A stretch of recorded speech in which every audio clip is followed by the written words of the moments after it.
guys! So on this video, we're actually on the way to the airport. So Don and my sister's boyfriend dropped us off and our flight is actually connecting. So it's from Toronto to Vancouver, then Vancouver to Manila. I didn't actually had a chance na magsalita while videoing, so I'm doing only a voiceover. And I hope you guys enjoy this video of me surprising my family and friends. How was the 5 years? It was hard. Pumunta tayo dito ng pandemic. It was hard talaga. Hard, painful. And a lot of adjustment as well. Yeah, but like 5 years after, look at us now. Like I know, happier. right? Kami yung gumastos sa flight namin. A student lang kami, a student. I feel like pag graduate ako sa Pilipinas or like doon ako nag-aral, I feel like napariwara ako. I feel like I'm gonna be so dependent on another person. Like doctor na ako ngayon. Magiging doctor na ako ngayon. Ganun. But you're like more stressed, diba? Yeah, it's okay. I still wanna go that path. It's just gonna take time. Ako ay feeling ko hanggang ngayon hindi pa rin ako seryoso sa pag-aaral ko. No, I feel like pag nagstay ako sa Philippines tapos nasa UST ako, repeater ako, guys. Wala namang masama doon as long as mapasa mo. Baka kasi on the middle, like, marirealize mo na para sa akin ba to? Yung mga ganon. May mga ganon akong mga emosyon. I feel like nung nandito tayo rin sa Canada, mas naging confident tayo in a lot of ways. Yeah. Mas na-explore natin kung ano ba ang world. Yeah, mas naging malaki yung mundo natin. Parang mas madali na yung mga opportunity. Yeah, yun din. Yung makapag-work ka, research, ganun. Yeah. And then I feel like sobra kasi talaga natin naging comfort zone ng Pilipinas to the point na hindi kami nag-work. Lagi lang sobra pag kailangan natin pahingin pera. Yeah, pahingin pera, meron na agad. 10,000 pesos for one day, go, meron na agad. Sobra nating naging comfort zone si Mami Ampe. Like, luto, umagahan, tanghalian, hapunan. Ikaw na nagluto. Yeah, ako na. As in, marunong naman akong magluto noon, pero ngayon, mas naging marunong akong magluto. Kasi like, may menu. pinapakain ka na talaga. Yeah, meron akong anak dito. Meron akong anak dito na 25 years old. May itlog, di marunong magluto. Yeah, madaming growth. Yun naman yun. Learnings na maganda siyang i-take. Siguro kung makikita ko ng 18-year-old self ko from this day, I won't say na she's proud, but like I feel like maano lang siya, wow, nagawa mo to? Assertive. Naging assertive. Yes, naging assertive ako na parang kunwari may nangyaring like bad things. Hindi na ako yung parang Ay, sige na lang, gano'n. You don't let things slide na. I feel like hindi ganyan. yeah, hindi yan ganyan, hindi yan tama. Yeah. Ganon. I feel like mas Kahit naging... ako din, marunong na akong mag-ganon. Like dati, shy girl. Yeah, marunong na ako ngayong mga tuwiran. Yung sabi ng mami. Nung nag-propose si kuya, dun sa girlfriend niya, sabi namin, sige kuya, sabihan mo kami kung ikakasal ka within this year, right? Kahit hindi kami ready, uuwi kami. Tapos, tinawagan niya kami, sabi niya, okay, ikakasal ako this year. Kahit hindi kami ready, sige, go. Uwi. Bili agad kami. Like September, sinabi tayo, tapos October, Nakabili na kami ng ticket. Wala kaming pera, pero like ginawa natin ng paraan. Yeah. Nakabili tayo ng ticket. Yeah. Ito yung pinakamalalagi sa pamilya namin. 2 tao lang yung kausap namin. Buti na lang, hindi namin sinabi yung date kung kailan kami aalis. Tapos, I feel like alam na lahat ng pamilya namin talaga. Kaloka, wala talaga matatag sa pamilya Martinez. I'll see you guys at Vancouver Airport. Bye! So this flight, guys, is 4 hours and 30 minutes all the way to Vancouver, and it was actually 2 hours delay, guys. But it's fine kasi di ba may kasabihan tayo na pasasaan at paroroon din naman. Like, humugot pa yun. Dito na kami sa Vancouver, tapos bumili kami ng overpriced na burger. It's like 15. And then if you want to add like a combo, hulaan ko magkano. 25. You need to add like $6.99. And then if you want to upgrade like a fries, you need to add like $2.50. Patikma ko. Masarap to. How much is this? 17. Or gutom lang ikaw? Okay siya. Gutom ka lang. Hindi mo to kakainin pag ako nagluto. Ay! Laki pala siya. And this time, guys, we're actually about to board our plane all the way to Manila. But for context, we actually have 7 hours of layover. But it's actually worth it. This is also where I'm having a mixed emotion. Like, I'm excited and been living in Canada for 5 years. And then, like, finally, we're about to go home after 5 years to see our family and friends again.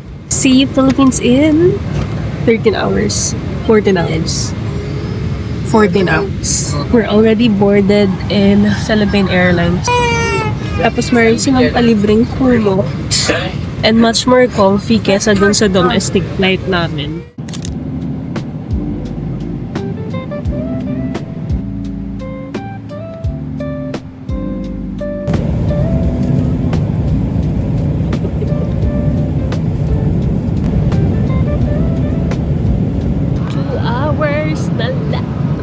Tapos nagka-pimple pa ako.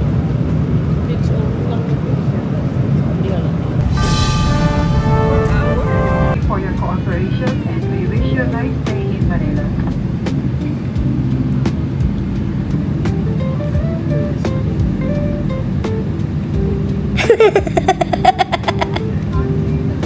So the plan, guys, is to actually meet my friends first because our flight is delayed and then it took us forever to get our luggage, and Carl is the one who picked us up from the airport. We didn't even bother calling our family to pick us up because we really wanted it to be surprise. And then I asked one of my friend Joyce to gather everyone para ma-surprise ko silang lahat. And this is it. I'm actually gonna see my friends after 5 long years.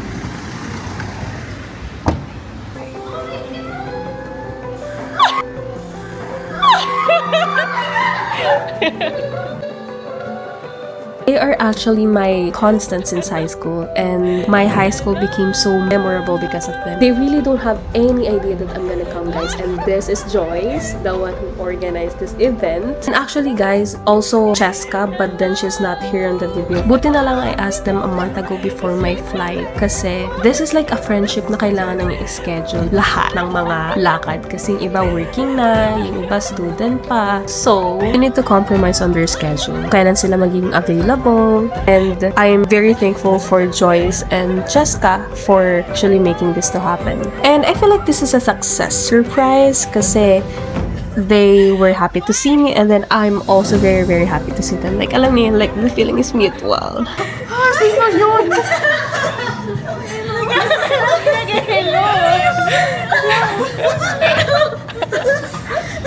Buti hindi ako nag-mascara. Ako nag-mascara. Buti na lang nagulay ako. Wala pa naman sa And then, guys, talagang yung catch-up namin is all about like adulting. Like, ang mahal na ng bilihin, ang mahal na ng ganito, ganyan. Like, oh my God, we're adulting.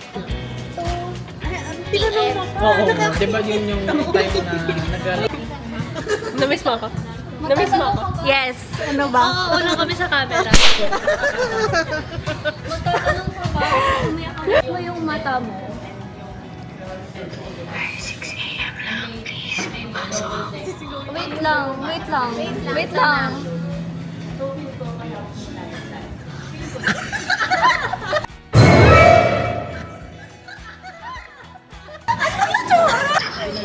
I'm just so grateful na I have something to look forward to if I'm gonna go to Philippines again. And it's them who I look forward to. Okay, next time. And guys, on my father's side, they are 12 in total. Nami Adel is the panganay, the pinakamabait, mapera. Sa kanya kami nagstay nung nasa UST kami. We are very close. That's why we wanted to surprise her as well.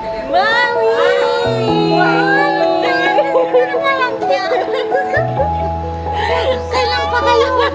Talaga naman. Saan na kayo? Saan na kayo ano? Ha? Saan? Oh, baka na-meeting kami sa buong mundo. Opo, walang yakan sila sa...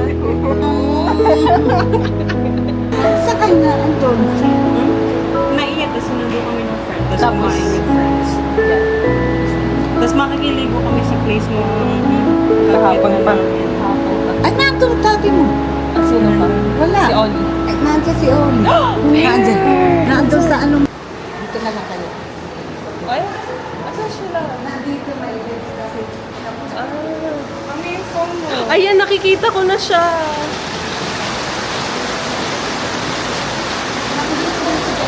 Ate! Dito, baby. Ang asin ko na. Baby! Hello! Ako na? Ay, wait, yung mga bag ko pa. Okay lang. Kuya!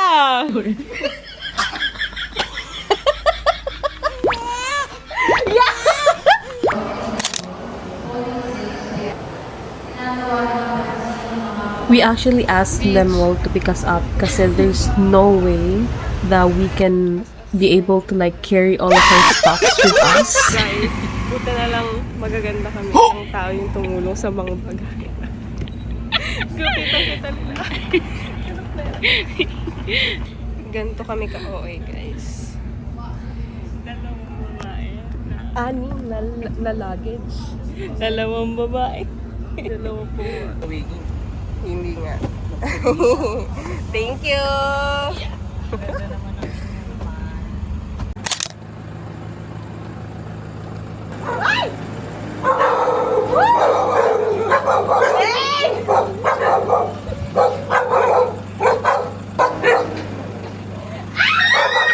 If there is really one person who really made me so confident, guys, it's Zainab. Like, siya yung nagpa-realize sa akin ng worth ko. Siya yung nag-umpog talaga sa akin sa pader with every katangahan that I did.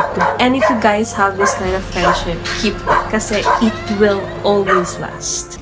And on this video, guys, we actually asked Lemuel to take a video of us going out of the car to surprise Ate Romshel, our closest cousin and actually Lemuel's wife. Also on this video, pinapagalitan siya ni Ate Romshel kasi akala niya nag-inom yung asawa niya. Pero ang totoo talaga, sinundo niya lang kami.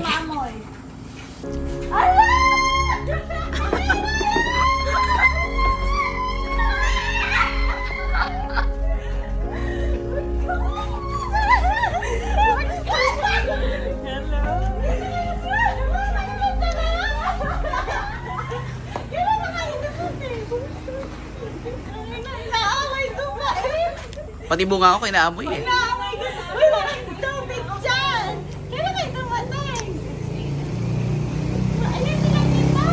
Pupunta kayo doon? Yeah, pupunta kami dyan. Hintay lang natin si Ate Joby.